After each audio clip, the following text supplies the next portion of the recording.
سلام به همه فوتبالی‌ها، حالتون چطوره بچه‌ها؟ برنامه‌های صدا و سیما انقدر ضعیف شده که دیگه خود مدیر شبکه‌ها هم به طور جدی نظارت ندارن و حضور برخی از مجریای بیسواد هم که دیگه این همه بیکفایتی رو تکمیل کرده.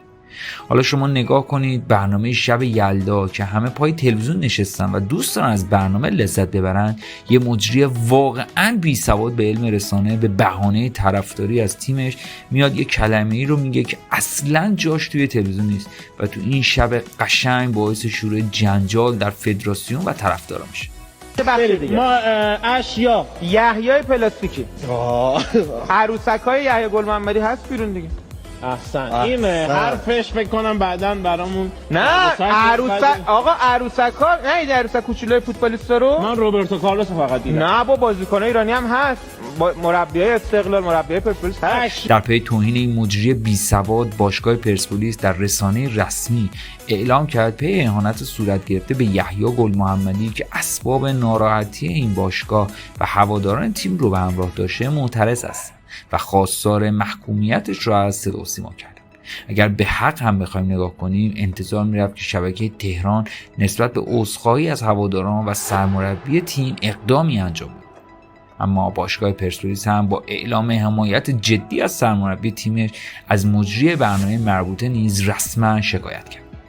در این بین هم بچه‌های لیگ برتر فوتبالی چه استقلالی و چه پرسپولیسی واقعا گل کاشتن و نشون دادن اگرچه ما در چارچوب سبز زمین به ظاهر رقیب هستیم اما در واقعیت بهترین رفیق‌ها برای همین. حمله مهدی عبدی مهاجم پرسپولیس که با انتشار این ویدیو نوشت داشتن مغز دلیل قطعی برای انسان بودن نیست، پست و بادوم هم مغز دارن، برای انسان بودن باید شعور داشت.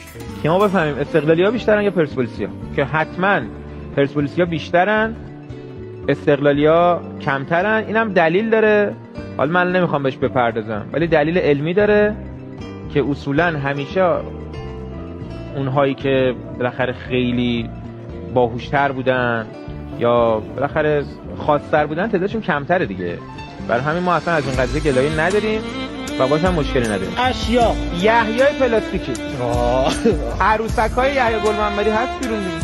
احسن این حرفش فکر کنم بعداً برامون نه بهزاد غلامپور مربی پیشین دروازه‌بان استقلال و همچنین مهاجم خوب این روزهای استقلال ارسلان مطهری در حمایت از یحیی استوری گذاشتن و نوشتن احترام. فرزاد مجیدی بازیکن سابق استقلال طی استوری گفته یحیی جان تو نمره معرفتت 20 هست، فارغ از همه این رنگ‌ها هیچ دلغک بی‌سوادی نمیتونه از خوبیای بی‌بدیل تو کم کنه. سعید آذری مدیرعامل پیشین ذوباهن هم در حمایت از یحیی گفته پلاستیکی تو هستی با اون ارباب بی‌ادب و بی‌تربیتت که تو و امثال تو رو آوردن نشوندن زیر این کرسی که معلوم نیست زیرش چه خبره. گستاخی و بی‌ادبی رو به جایی رسوندین که هیچ واژه‌ای برای تفسیر این رفتار سخیف شما نمیشه پیدا.